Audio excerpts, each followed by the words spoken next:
सतगुरु के अनेक शिष्य हैं, पर उनमें से कुछ लोगों को ही शब्द धुन सुनाई देती है, या उनमें से कुछ लोग ही सुखी हैं। ऐसा क्यों? पहले तो ये समझो, सतगुरु के अनेक शिष्य हैं कैसे। भाई जब हम डेरे जाते हैं उनका सत्संग सुनने, तो हम देखते हैं कितनी विशाल संगत होती है। इसी तरह दूसरे डेरे जाते हो तब वहाँ भी इसी तरह देखते हो। भारत के साथ साथ अनेक देशों में भी हमारे गुरु के डेरे हैं, वहाँ भी उनकी संगत है, उनके शिष्य हैं।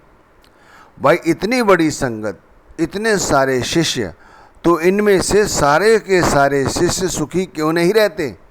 क्यों सभी को शब्द धुन सुनाई नहीं पड़ती? भाई ये बात तो हमें जानने की ज़रूरत है।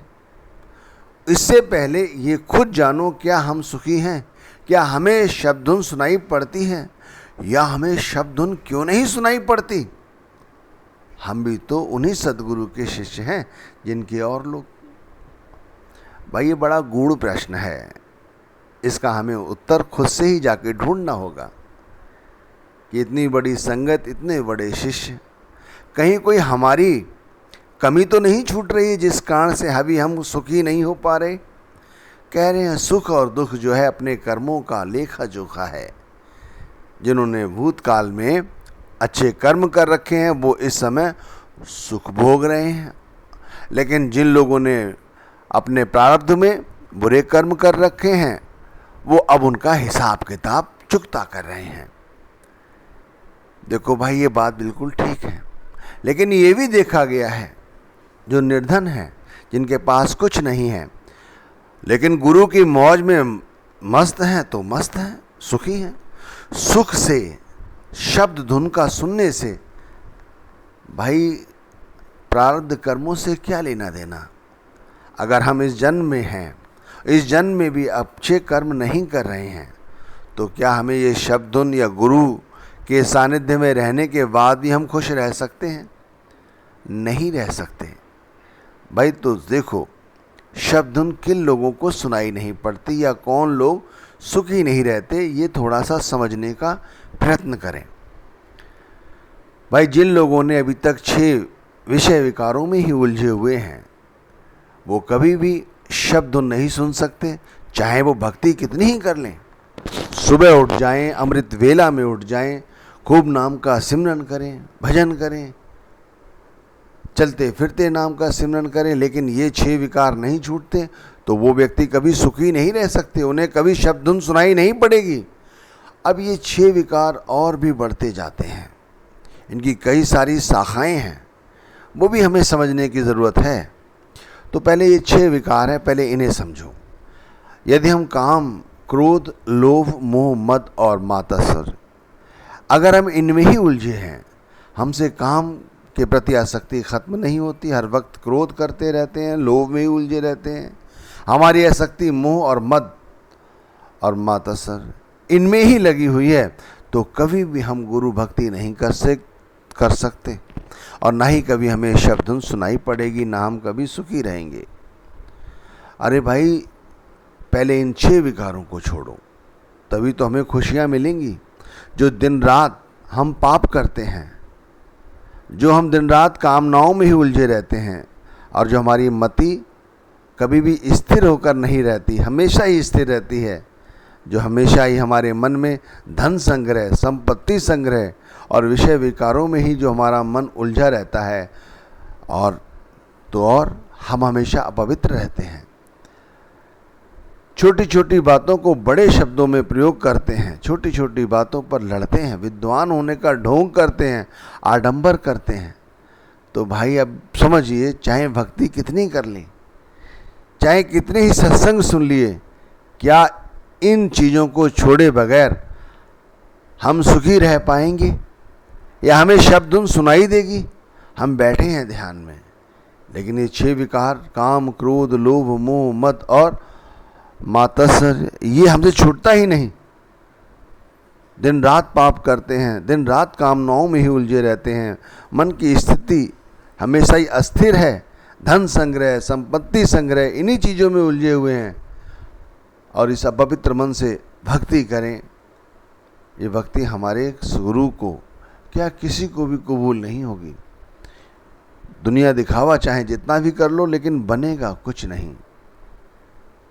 जो सतगुरु को नाम से नहीं केवल बातों से तोलते हैं, सतगुरु ये हैं, सतगुरु वो हैं, उनकी इतनी संगत है, उनके वहाँ इतने डेरे हैं, हमारे गुरु ऐसे हैं, हमारे गुरु वैसे हैं। अरे भाई, सतगुरु ये क्या कहते हैं? ये कहते हैं मैं नामों से तोलो, सत बातों से तोलो। सतगुरु तो कहते हैं हमारे नाम की कमाई करो।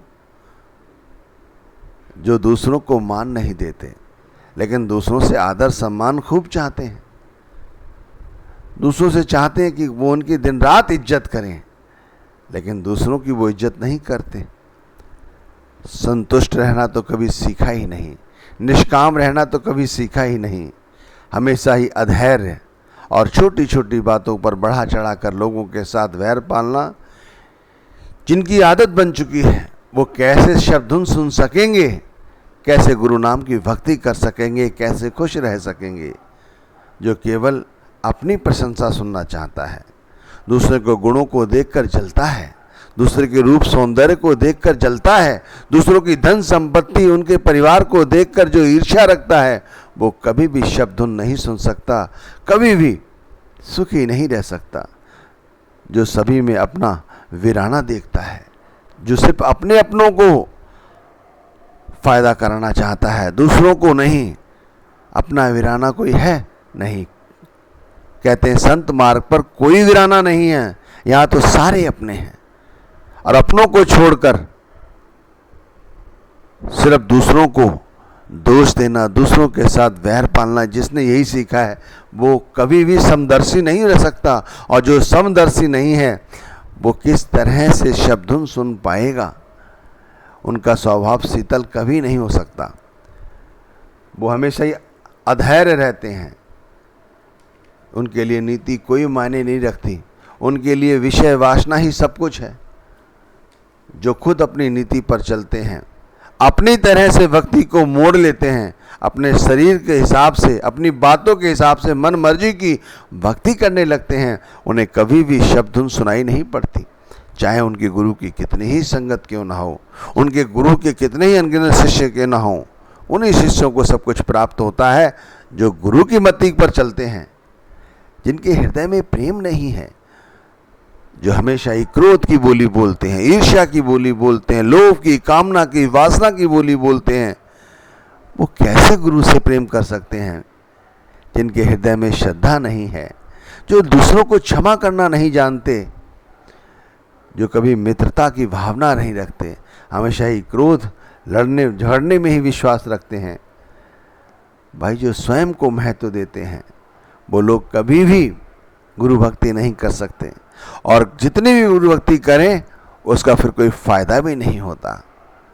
फायदा उन्हीं लोगों को होता है भाई जो इन चीज़ों से बचे, गुरु को महत्व नहीं देते, गुरु के नाम को महत्व नहीं देते, और बात करते हैं सिमरन की, बात करते हैं भजन की, तो क्या काम बनेगा? अरे जो दिन रात माया की बोली बोलते रहते हैं, माया के बंधनों में ही उलझे हुए हैं, अरे उनके विकार ही उन्हें शून्य कर देते हैं, उनका विवेक ही खत्म हो जाता है।